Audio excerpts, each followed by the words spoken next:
Welcome to Toffee Blue View, your source for all things Everton. I'm still Gerry. Edward and Max are still here. They're eating everything I have here in the office. It's really frustrating. Thanks for the crisps. I All the have way from America. I have no more malt liquor, sadly. Oh, Max, you didn't share any of that with me. So Come on, man. So, guys, let's talk about Sandro. All right. Obviously, everybody. We've already talked about him before, haven't we? We have a lot. We've given Sandro a thorough attention, but more stuff came out. All right. Obviously, he was loaned to Sevilla near the end of the window. So far for Sevilla, he's played 66 minutes versus Eibar, when they lost 5-1. He played 47 minutes versus Las Palmas, and they won 2-1. And he was on the bench versus Girona. And then he played 10 minutes versus Leganos in their second leg of the Copa del Rey, and they won 2-0. All right. Here's the quote: "He has no goals and 1 assist so far." So that's how he's doing. He's not playing every minute, but he's playing almost every game. All right. So here's his soundbite. "I've been here 2 weeks, and I want to continue next season at Sevilla. I'm where I want to be." Ooh. So I got to be honest. When I read that kind of stuff, I get really defensive and angry. You know what I mean? It's kind of like, Yeah. How dare you? it feels like it's. I know it's not a personal attack. It feels like an attack against the club, which eventually sort of feels personal in a way if you're super, you know.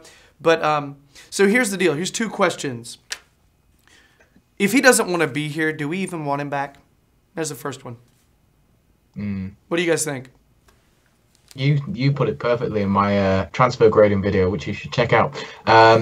If you've got a player that doesn't want to be at the club, what's the point in having him? You know, you don't see people wanting to stick around in the jobs that they hate. They want to move on, and they probably will move on. So, Yeah, I echo that. I echo that really.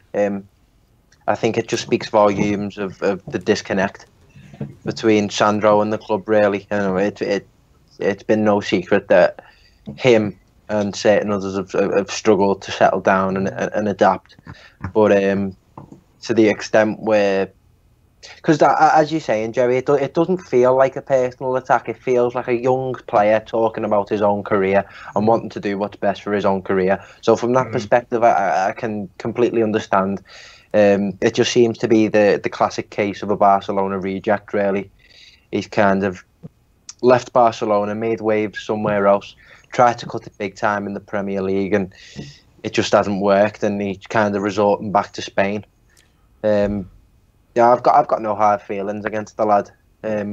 It just obviously wasn't to be, and I'll always go back to what Evertonians said when he first joined. You know, if he does well, it's a steal, and if he doesn't do well, then it's all right, because we didn't pay an astonishingly big sum, like certain other teams have done for other players. So at the end of the day, so we're not the new Manchester City just yet. No, we won't miss him, I don't think. He didn't really make that big of a wave whenever he got minutes for us. So if he does move on, then, you know, wish him well. Shows the character though, in a way as well. I mean, Claessen's not done great, but he's still got the guts and determination to think, I'm going to stick around and try and do something, whereas Sandro basically sort of just piggybacked out and just like. I think they're 2 different characters anyway. Yeah. And I would have liked to have seen him be a success, but yeah, I genuinely, Sandro was one of the signings I was looking forward to the most. When you saw his videos, and we knew we needed someone who could be a consistent goal threat, someone who could actually score outside the box. His highlights looked like he had no problem scoring from outside the box. It would have just, he seemed like a talent, and it was a steal, considering we paid for him what you pay for up-and-coming U23 talent in England right now. That's the price that we paid for him, which is ridiculous. It was. We paid more for Lookman. Yes, and granted, look, when in hindsight, is probably more fit for the English league, But if I'm Sandro and I want to maybe have some glimmer of hope of getting invited to the World Cup with Spain, I'm probably not going to be able to do it with Everton this spring, regardless. So I understand him wanting a loan move because he'll get minutes with Sevilla. Yeah. So I'll be curious if he plays against Man United this week. I couldn't see that happening because as you said, and I think Gerry was the first one to flag this up. Really, that his hold-up play was considerably poor. It's so bad. And I think if Sevilla are coming up against Man United, they're going to have that focal point up front to really hold the ball up and get runners beyond the ball to get in behind. And it doesn't really seem like he's the man for that job. Yeah. Which strikes up front? I know Luis Muriel plays for them. I'm trying to remember. They got Ben Yedder as well. Ben Yedder, yeah. Yeah. Adderers is Bilbao, isn't he? They have a lot of attacking options. I remember when we played them in the summer. They looked impressive. Was it Benega? Benega plays there, doesn't he? Oh yeah, and he looks great every time he plays for them now. Yeah, it's yeah. He makes me every time we were linked for him. Linked with him, I would watch videos of him, watch him play games. I'm like, this guy is so good. Oh yeah, I did that when Sandro actually came to us, and I saw these little highlight reels, and especially that free kick against Atletico. Edward, not to tip my hand, but I do that with every single player we're linked with. So that's how you get your research. That is interesting. I watch there, and I watch any games that are available on YouTube, or if it's just their own personal highlights against good teams. Yeah, I'm a nerd. Fair play. Yeah. Not even remotely dorky. Yeah. So here's the last question on Sandro. Let's say Big Sam is not back during the summer. Let's say we get one of these Portuguese managers who we've been linked with recently. Oh, we're not saying his name. Oh. Well, it could be. There's several. Yeah.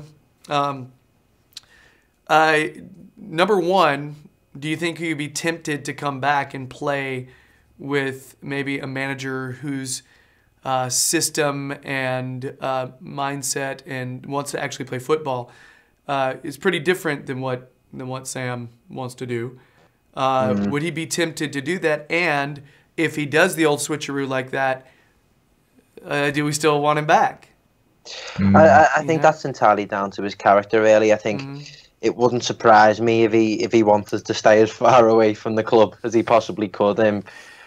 As a young player, if you have a bad experience, you tend to kind of veer away from anything remotely close to it again. So I completely understand if he didn't want to come back. I get that. But yeah, it'd make the proposition a whole lot more attractive if someone like Paulo Fonseca or if Marco Silva came in, who I feel like could be able to emphasise with him a lot more. But all in all, as I say, I think my first point's quite. It's got a lot more strength to it than the second point, really. I feel like as a young player, if you do have a bad experience, it's in your best interest to stay away.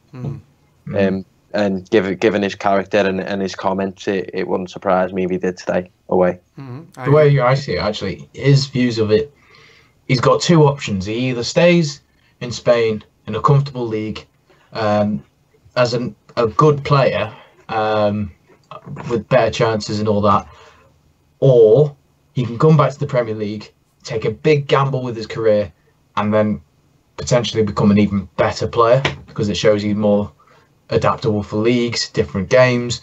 But I mean, look at what Aguero did. Aguero was pretty damn good in Spain. I think it took him a few good games to get his feet on the ground running.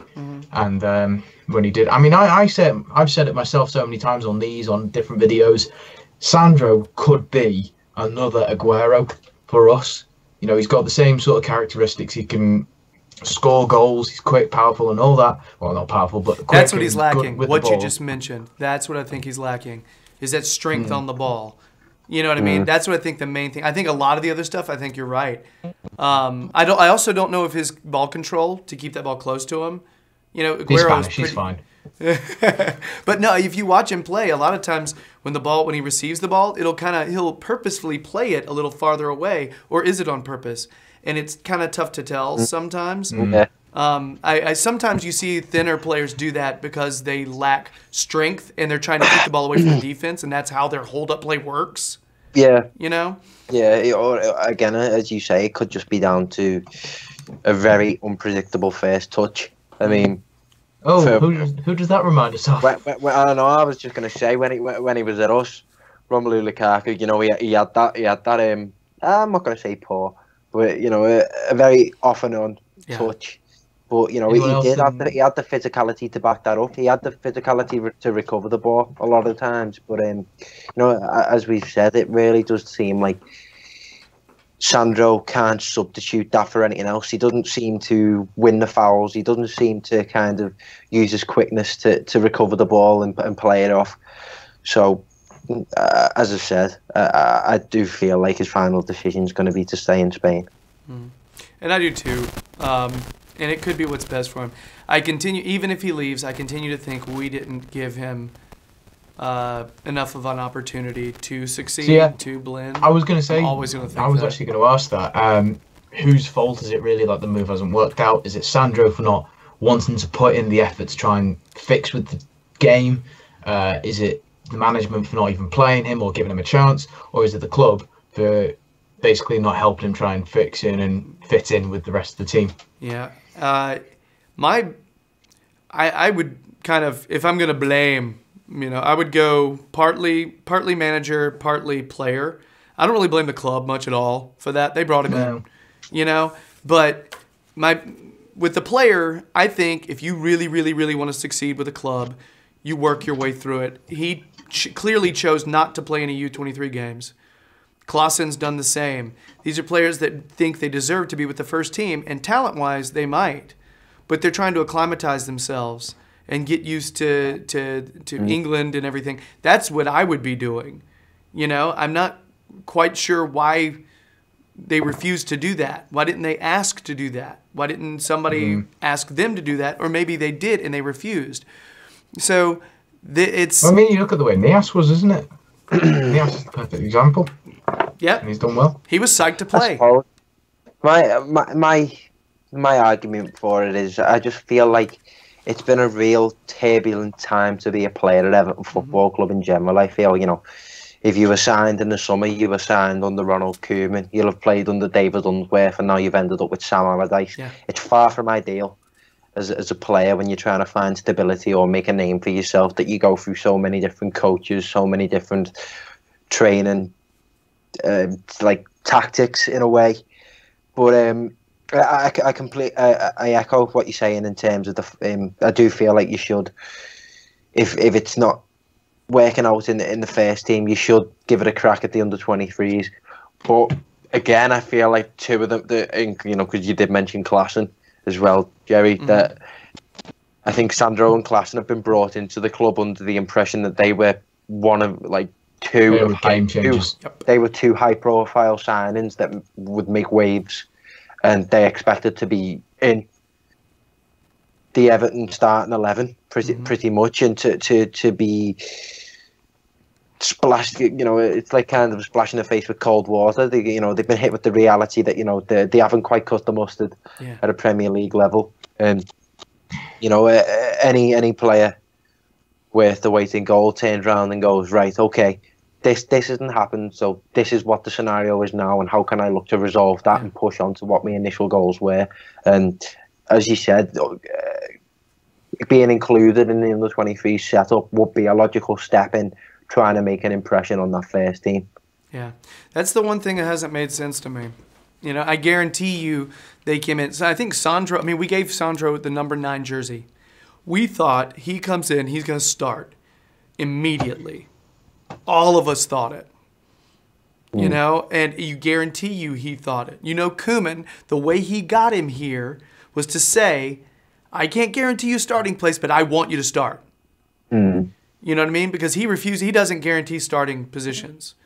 But I guarantee you, he told him, we're going to give you the number 9 jersey and I want to play you. And that didn't happen that much. Happened a little. Didn't happen that much. Unsworth didn't play him. And Big Sam didn't really play him. You know? So, yeah, I think it is the manager's duty to find a system that works for the personnel you have. I do think that, and I'm not sure that that's really happened a whole lot this season with any of our managers until recently. I think Sam has cracked a little bit with our recent lineup. But so I have a little bit of blame for the manager, but I think as a player, you find a way. Davies came in. He wasn't playing. He said, what do I need to do? Interestingly, not to Big Sam, though. Yo, we talked about that. Yeah. Because I don't think they do. I don't think he takes those kind of meetings seriously, which, again, may be a little telling. Yeah. You know? But, you know, it really, you know, it is what it is. You know, the lads took, you know, he's obviously thought, you know, to revitalise his career, the best choice was to go back to Spain with an environment and a league that he's familiar with. And, you know, fair play to him. Mm-hmm. Yeah. I mean, I'm always going to wish him well. You know, I still think he's talented. I think he's good enough to play for us. I do. You know, I think the talent is there. But yeah, maybe chemistry with the team, maybe the style, just not working for him. I still say that David shared that story on Twitter about us not getting the player we were expecting, and it broke it down based on goal opportunities. And yeah, it's pretty fascinating actually. And I can't remember where that was found. Hey, so look on David's timeline on Twitter. It's somewhere on there. Yeah. So I guess that's it. We'd be cool with you coming back, Sandro, if you know, as long as you want to be here. Yeah. Because he watches the show, guys. Hola. So I guess that's it for our Sandro doesn't want to be here frowny face segment. If Really, we should just call it what we need to talk about, Sandro. Number 2. Part 2. Dos. So if you like the videos, please subscribe. We're nearing 500, and it's because all you wonderful people are watching our stuff. You'll leave a like, leave a comment. That's just nice of you. Check out Edward's YouTube channel, Jam E. James. Details are below. He's got a new video out about the January transfer window, and there's someone who looks familiar on it. I wonder who. It's a guy wearing a gray sweater. No. blue shirt. Doesn't even narrow it down. Ooh. Oh, that's right. You're actually wearing. Hey. Is he tough? I'll just go ahead and tell you. It's me. Okay? It's the old man. All right. So also check out Max's stuff on the Toffee Blues website. The guy just sweats, oozes analysis, comes out of his pores. Ugh. That's gross, Ugh. but enjoy it anyway. So yeah, I guess that's it. Yeah, we got more videos to make. So bye.